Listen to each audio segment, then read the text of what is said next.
दोस्तों नमस्कार, स्वागत है आपका यूट्यूब चैनल ईबी टेक में। आज है 10 जुलाई 2026। सबसे पहली अपडेट देखिए कि यूपीएचजेएस के रुके हुए परिणाम जारी।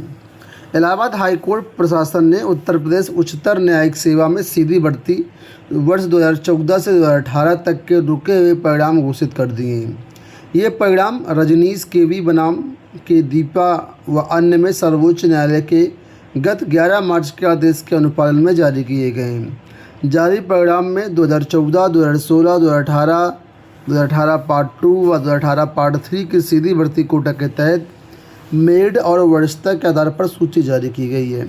उच्च न्यायालय के रजिस्ट्रार जनरल मंजीत सिंह स्योरन की अधिसूचना के अनुसार कुल 23 न्यायिक अधिकारियों के नामों की सिफारिश यूपीएचजेएस के विभिन्न भर्ती वर्षों के लिए की गई है। ये सभी अधिकारी वर्तमान में उत्तर प्रदेश न्यायिक सेवा या अन्य राज्यों की न्यायिक सेवाओं में कार्यरत हैं। तो ये जो अभ्यर्थी हैं, जो परिणाम हैं, वो आप लोग यहाँ पर देख सकते हैं कि इनके परिणाम जारी हुए हैं। डीएलएड 2026 को लेकर के अपडेट है कि आधी से अधिक सीटें जाएंगी खाली। डिप्लोमा इन एलिमेंट्री एजुकेशन प्रशिक्षण में प्रवेश के तहत पहले चरण के पंजीकरण की तिथि पूरी हो गई है। आधे से अधिक सीटें खाली रह गई हैं। ऐसे में सचिव परीक्षा नियामक प्राधिकारी ने डीएलएड 2026 के पंजीकरण की तारीख फिर से बढ़ाने के लिए निर्देश शासन को भेजा है। पीएनपी सचिव राजेंद्र प्रताप ने बताया कि अब तक कुल 1,01,236 यहाँ पर डेटा पर थोड़ा सा मुझे गड़बड़ लग रहा है। इतना रजिस्ट्रेशन हुआ, लेकिन फ़ीस जो है मात्र 98,404 ही आवेदन फार्म की जमा हुई है। ऑनलाइन आवेदन पूर्ण कर प्रिंट आउट लेने की तिथि 11 जुलाई निश्चित की गई है। ऐसे में डीएलएड की जो डेट है फिर से बढ़ने की उम्मीद है। इसी के साथ ही यहाँ पर देखिए अपडेट है, जूनियर हिंदी ट्रांसलेटर के लिए एसएससी ने जारी की 303 रिक्तियाँ। प्रयागराज से अपडेट है कि 303 अस्थायी रिक्तियों की घोषणा की है। उत्तर पर सवाल, यहाँ पर बात हो रही यूपी टीटी की। टीटी उत्तर कुंजी जारी होने के बाद छात्रों ने कई प्रश्नों पर दर्ज कराई आपत्तियाँ। 14 जुलाई की रात 12 बजे तक दर्ज होंगी आपत्तियाँ। उत्तर प्रदेश अध्यापक पात्रता परीक्षा के शिक्षक उत्तर कुंजी पर छात्रों ने सवाल उठाए हैं। उत्तर प्रदेश बीटीसी संघ के प्रदेश अध्यक्ष अनिल यादव सहित अन्य छात्रों का आरोप है कि कई खामियां हैं। उत्तर कुंजी के प्रश्नों में गलत जवाब दिए गए हैं।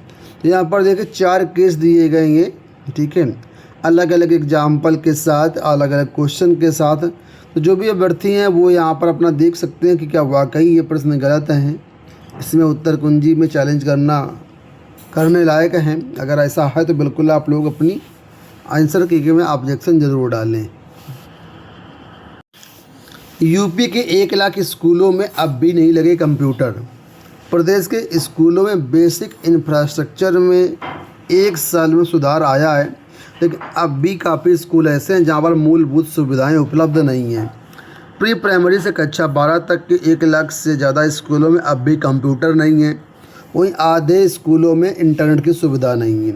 ये आंकड़े केंद्रीय शिक्षा मंत्रालय की ओर से जारी इस साल की यूडाइस प्लस रिपोर्ट में सामने आए हैं।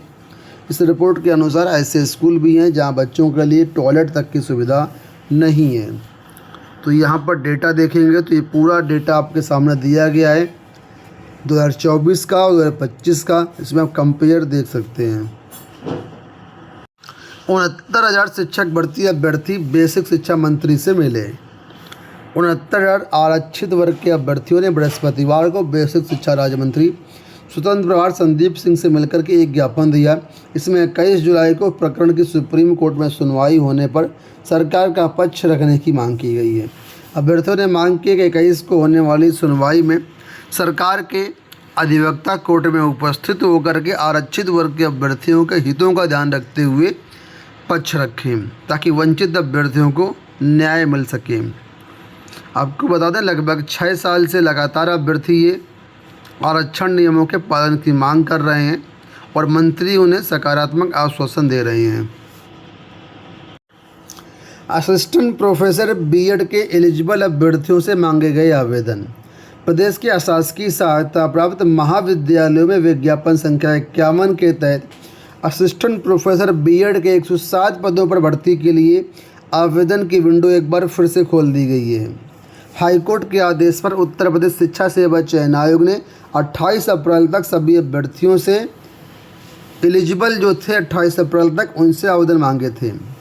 आवेदन की डेट क्लोज हो चुकी थी, लेकिन बहुत से ऐसे अभ्यर्थी थे जो ये कह रहे थे कि नहीं 2022 की भर्ती है तो कट ऑफ डेट वहाँ से डिसाइड ना हो बल्कि आज के डेट से डिसाइड हो। तो ये अभ्यर्थी गए थे हाई कोर्ट और हाई कोर्ट ने इन सभी अभ्यर्थियों को ध्यान से सुना और कहा कि वाकई में इन छात्रों को मौका मिलना चाहिए।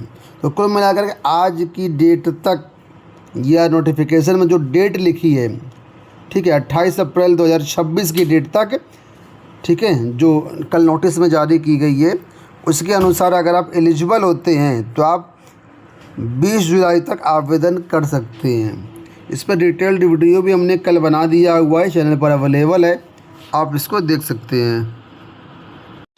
टीजीटी भर्ती के लिए अभिलेख सत्यापन। सहायता प्राप्त माध्यमिक विद्यालयों में टीजीटी शिक्षक भर्ती के लिए चयनित अभ्यर्थियों का डॉक्यूमेंट वेरिफिकेशन गुरुवार को शिक्षा सेवा चयन आयोग में शुरू हो गया है। पहले दिन संस्कृत विषय के अभ्यर्थियों का डॉक्यूमेंट वेरिफिकेशन हुआ, जबकि शुक्रवार को गणित विषय के चयनितों को बुलाया गया है। पात्रता एवं अभिलेख परीक्षण के लिए अभ्यर्थियों को लिखित परीक्षा में उपलब्ध रिक्तियों के सापेक्ष में 1.5 गुना के अनुपात में आमंत्रित किया गया है।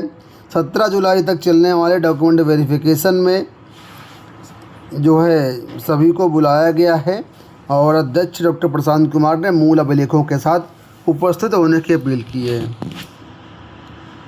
यहाँ देखिए, राजकीय विद्यालयों में 1344 शिक्षक बढ़ेंगे।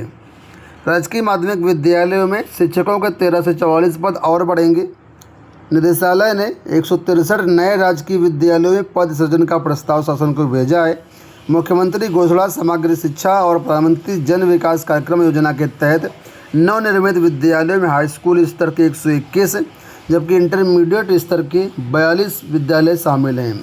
तो यहाँ पर कुल मिलाकर के 13 से 44 पद अभी और बढ़ेंगे, क्योंकि नए विद्यालय खुले हैं तो टीचर्स बढ़ेंगे और आने वाले समय में इन पदों पर भी भर्तियाँ होंगी।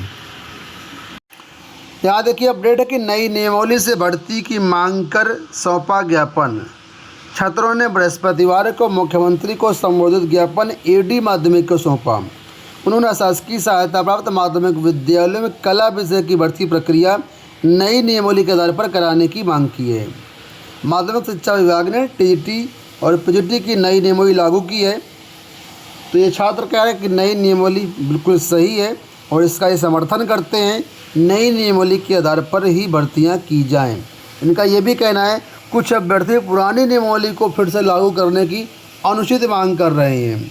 छात्रों ने टीजीटी और पीजीटी की भर्ती को नई पारदर्शी नियमावली के आधार पर ही भर्ती जारी रखने की मांग की है। इस दौरान जो लोग थे स्क्रीन पर नाम देख सकते हैं। यहाँ पर भी खबर छपी हुई है, वही सेम खबर है, तो यहाँ पर भी आप इसको देख सकते हैं। अपर शिक्षा निदेशक कामताराम पाल व माध्यमिक शिक्षा सेवा चयन आयोग में ज्ञापन दिया गया है। इसमें भी नाम स्क्रीन पर आपके सामने है। एक बड़ी अपडेट है लोक सेवा आयोग से ओटीआर संशोधन को लेकर के। बहुत सारे आरटीआई, बहुत सारे ईमेल, बहुत सारे फ़ोन, बहुत सारी चीज़ें जो है लोक सेवा आयोग के पास गई ओटीआर में संशोधन को लेकर के। बहुत सारे छात्र चाह रहे हैं कि उनके फॉर्म में जो चीज़ें गलत हो गई हैं उनको सही करने का मौका दिया जाए, जैसे कि श्रेणी परिवर्तन, गृह जनपद परिवर्तन, राज्य, विकलांगता, ये सब परिवर्तन करने के लिए मिल गए। ठीक है, तो लोक सेवा आयोग जो है 4 बार परिवर्तन करने का मौका देता है, लेकिन बहुत सारे लोगों के 4 अटेम्प्ट भी पूरे हो चुके हैं, उसके बाद भी परिवर्तन अब नहीं हो पा रहा है। इसी के साथ कुछ ऐसे भी अभ्यर्थी जिनका अटेम्प्ट तो बाकी है, लेकिन जो गृह जनपद वगैरह वो परिवर्तन नहीं हो पा रहा है। तो लोक सेवा आयोग ने इन सभी अभ्यर्थियों को एक एक्स्ट्रा अवसर दिया है और कहा है कि जो भी अभ्यर्थी ओटीआर में संशोधन करना चाहते हैं वो हर हाल में कर लें। ये लास्ट अटेम्प्ट है संशोधन करने के लिए, तो आप सभी लोग जो भी लोग करना चाहें वो कर सकते हैं संशोधन। यह हो गई दोस्तों आज की सारी सूचनाएं। इस वीडियो में इतना ही, धन्यवाद।